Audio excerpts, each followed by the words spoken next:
যারা তার পরিবারের অংশ তারা সবসময় তিনটে কথা বলি। একটা হচ্ছে যে এই তিনটে জগতের মধ্যে অবাধ বিচরণ এবং তার কাজ নয়। আমি আমার অনেক কবি বন্ধু, লেখক বন্ধুদের দেখেছি, তাদের স্ত্রীরা এই লোকটা সংসারের প্রতি একেবারেই মনোযোগ দেয় না। শামীমের ক্ষেত্রে আমরা পরিবার পরিজনেরা কখনোই সেটা বলতে পারবো, আপনাদেরও হয়তো ভোগ করতে হয়।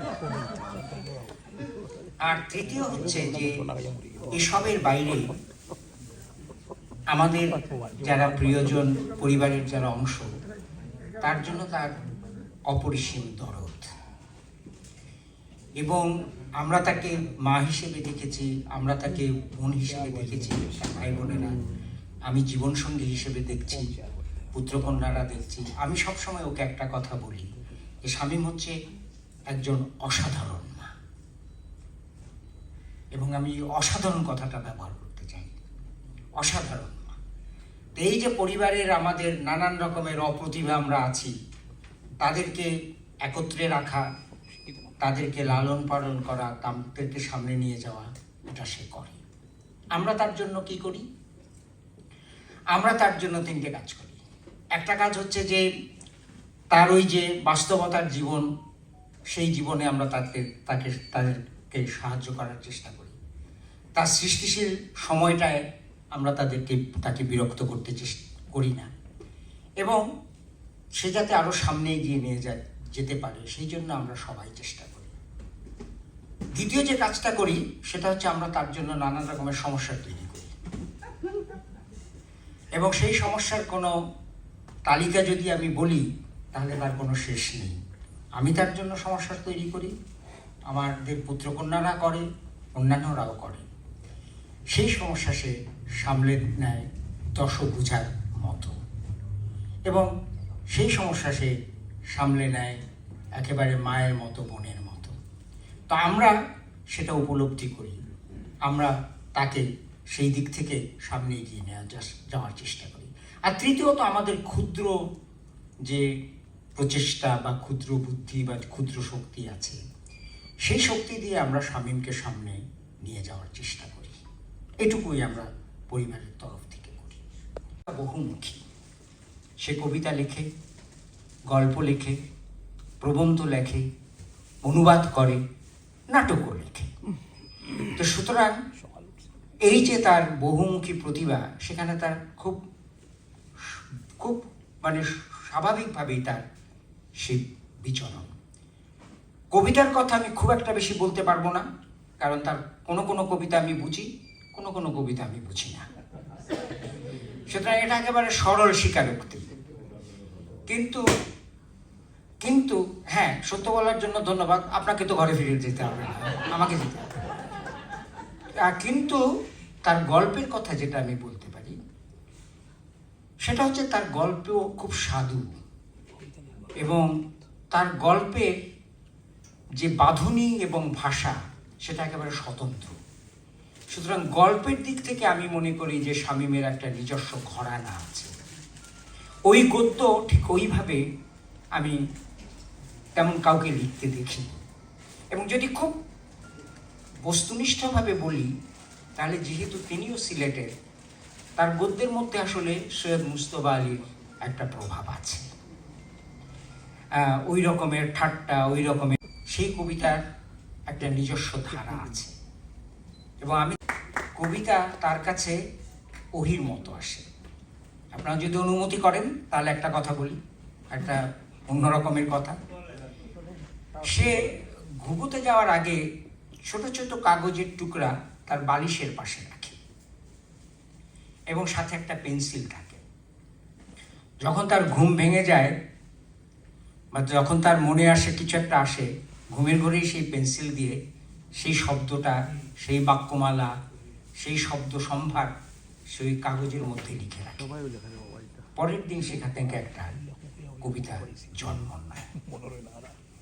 আর তৃতীয় হচ্ছে শামীম সম্পর্কে যেটা বলা দরকার, কবি হিসেবে, লেখক হিসেবে তার নিষ্ঠা।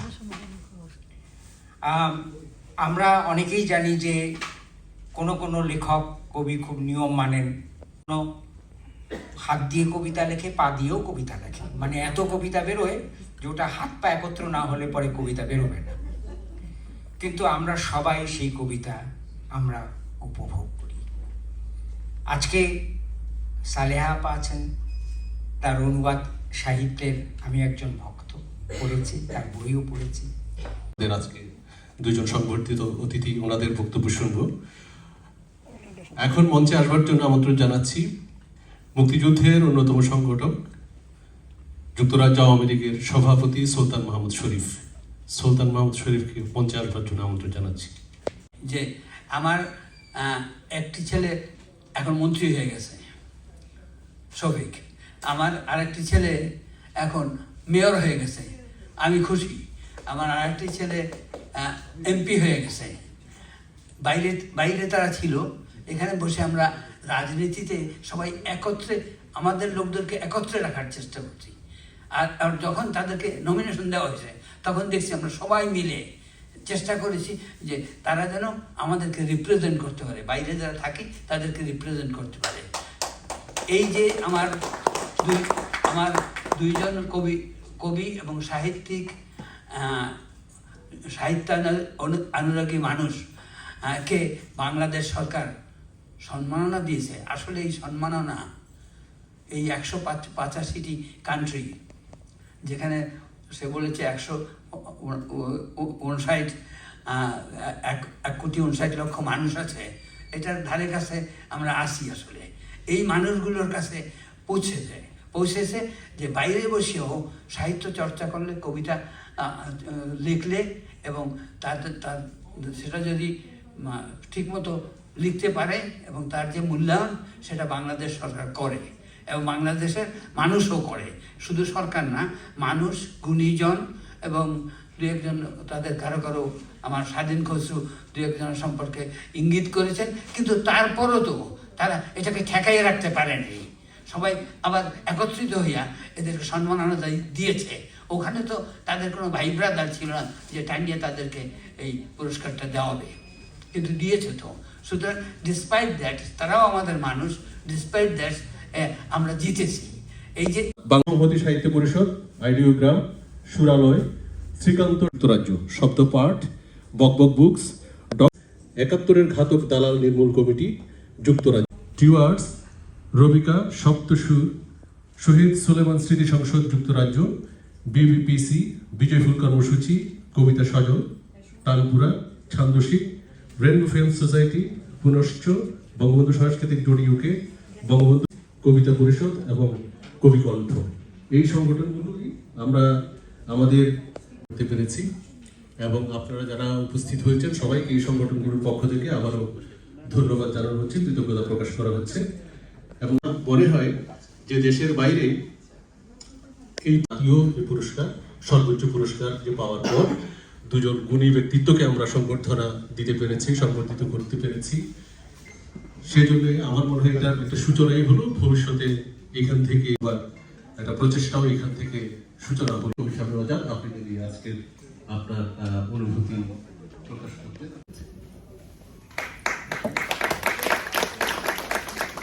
একজন করে হলেও আছেন আপনারা এখানে, প্রথমে আপনাদের ধন্যবাদ। 7টি কথা বলবো আজকে। পুরস্কারের পর যে ঘটনা ঘটে, আমার এখানে যখন নোবেল পুরস্কারের সাহিত্যিক, তার 90 বছর হবার আগে আগে তখন তিনি সাহিত্যে নোবেল পুরস্কার পান। তো আমাকে সবাই জিজ্ঞেস করেন, আপা হামিদ ভাই আছেন নাকি এখনো? আপা খবরটা যখন শুনলেন তখন কি করছিলেন? তা আমার তখন ডরিস লেসিংয়ের কথা মনে হলো, যে ভদ্রমহিলার মেয়ে কন্যা, তাকে বাজারে নিয়ে গেছেন, বাজার নিয়ে বাড়িতে ফিরে বাড়ির সামনে এত ক্যামেরা, এত লোক, সবাই তার কাছে ছুটে আসছে। তখন তিনি বলছেন, আরে ভাই বাদ দাও এগুলি, আমি আগে আমার বাজার তো নামাই। নোবেল পুরস্কার পেয়েছেন সেটাও শোনার অবসর নাই, আগে তো বাজার নামাই। আমি স্ট্র্যাটফোর্ড আপন এভানে 25শে জানুয়ারি হাত ভরা আমার বাজার, 2টো প্লাস্টিক ব্যাগ, সবে আমি আন্ডারগ্রাউন্ড ধরবো, ভেতরে এসে ঢুকেছি। তো এখন কথা হলো, শীতার্ত দিন, হাতে গ্লাভস, 2 হাতে 2 বাজার, এর মধ্যে আমার মোবাইল কে কখন কেড়ে নিয়ে যায় সেই ভয়ে গলার মধ্যে ঝুলিয়ে রেখেছি স্কুল বালকের মতো, এবং সেটা জিপার দিয়ে বন্ধ করা, তার ভেতরে জিপার দিয়ে অতি যত্নে আমার মোবাইলটা পিং পিং করে খালি মোবাইল বাজে। এই সবগুলো বাজার নামিয়ে খোলার পরে দেখি অচেনা মানুষ, আপা অভিনন্দন। কি অভিনন্দন! আমার তখন বইগুলো বার হওয়ার কথা, আমি বললাম কোনো একটা বই বোধহয় বাজারে এসছে, বন্ধ করে আবার ঢুকাই, আবার পিং পিং, আবার আপা অভিনন্দন। কি ব্যাপারটা কি! আর আমার তো খুব কষ্ট হচ্ছে বারবার মোবাইলটা বার করে শুনতে অভিনন্দন। এরপরে কিছু ফোনের মধ্যে একজন পরিচিত ফোন, সেটা হলো হামিদ মোহাম্মদ, হামিদ ভাইয়ের ফোন, আপা অভিনন্দন। আমি লিখেছি কোনো মতে আর কি, এদের কাউকে তো উত্তর দেবো না, আগে তো বাজারটা নামাই। আমি বলেছি কী জন্য বলে কেটে দিয়ে সঙ্গে সঙ্গে আমি সেলিমকে ফোন করেছি, আমার জীবনসঙ্গী। বলো, সেলিম তুমি একটু খবর টবর খুঁজে দেখো তো, আমার টেলিফোন তো বন্ধই হচ্ছে না, খালি অভিনন্দন অভিনন্দন, আমি কিছু একটা করে ফেললাম কি না। তখন খুব দ্রুত গিয়ে যে ইশতেহারটা বার হয়েছে পত্রিকায়, ওটা ছবি তুলে আমাকে পাঠিয়েছেন। তার আগে সঙ্গে সঙ্গে বলেছেন, শামীম আমিও তোমাকে বলছি অভিনন্দন। মানে তোমার এত এরকম অসুবিধা হলে তুমি উবারেই চলে আসো। সে একটা অভূতপূর্ব একটা অভিজ্ঞতা। আমার তখন মনে হলো আগে তো আমার বাজারটা নামাই, তারপর শুনি। তো এই ঘটনাটা ঘটলো যখন, যাদের এত ফোন, এত অভিনন্দন, আজকে তারা সবাই আমার সামনে, এতজন মানুষ আমাকে করেছেন।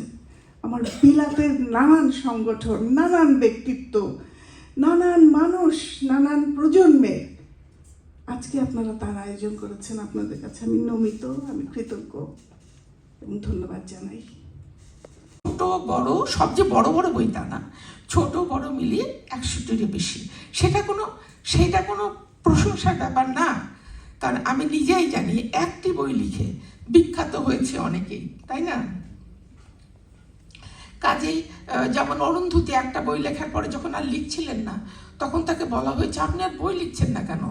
বলে লিখবো যখন আমার আর একটা বই হবে লেখার মতো। When I have another book to write, I will write, উনি বলেছিলেন। আমাদের অত ধৈর্য নাই, এবং আমরা এটা অরুন্ধতী বা আমি বারবারা মিচেলের কথা বলতে চাচ্ছি, যিনি গন উইথ দ্য উইন্ড লিখেছিলেন। গন উইথ দ্য উইন্ড যখন উনি লেখেন, বইটা তিনি লুকিয়ে রেখেছিলেন দীর্ঘদিন, কাউকে দেখাননি। একদিন তার বন্ধু এসে বলল, তুই কি লিখেছিস, কি কোথায় কি? তারপরে বারবারা মিচেল তার হাতে বইটা তুলে দিলেন, দেওয়ার পরে বললো, তো অসাধারণ বই হয়েছে তোমার, এটা ছাপাতেই হবে। তখন বারবারা মিচেল কিছুতেই রাজি না, তার বন্ধু নিয়ে যে পাবলিশারকে দিল বইটা ছাপাতে, একটা বই, গন উইথ দ্য উইন্ড। 1936 সালে এই বইটা লেখা হয়। এই বইটা ছাপানোর সঙ্গে সঙ্গেই 6 মাস লিখেছিলেন, এবং মৃত্যুকালে গন উইথ দ্য উইন্ডের মূল ম্যানুস্ক্রিপ্ট করবার যে ক্ষমতা, আব্দুল্লাহ আবু সাইদ আমাকে বলেছিল, সালেহা তুমি বিশ্ব সাহিত্য কেন্দ্র করো লন্ডনে গিয়ে। আমাদের স্যার, আমি আসের সাইদ ভাই আমি পারবো না, কিন্তু ও কি সুন্দর করেছে, কি চমৎকার চালিয়েছে, আমি খুব খুশি হয়েছি। আমি যে সাইদ ভাইয়ের একটা, যারা আমাদের আজকের দুজন বিশিষ্ট অতিথি, আপনাদেরকে আমরা আমার সংগঠনগুলোর পক্ষ থেকে অভিনন্দন জানাই, এবং আজকের অনুষ্ঠানে যারা এসেছেন সবার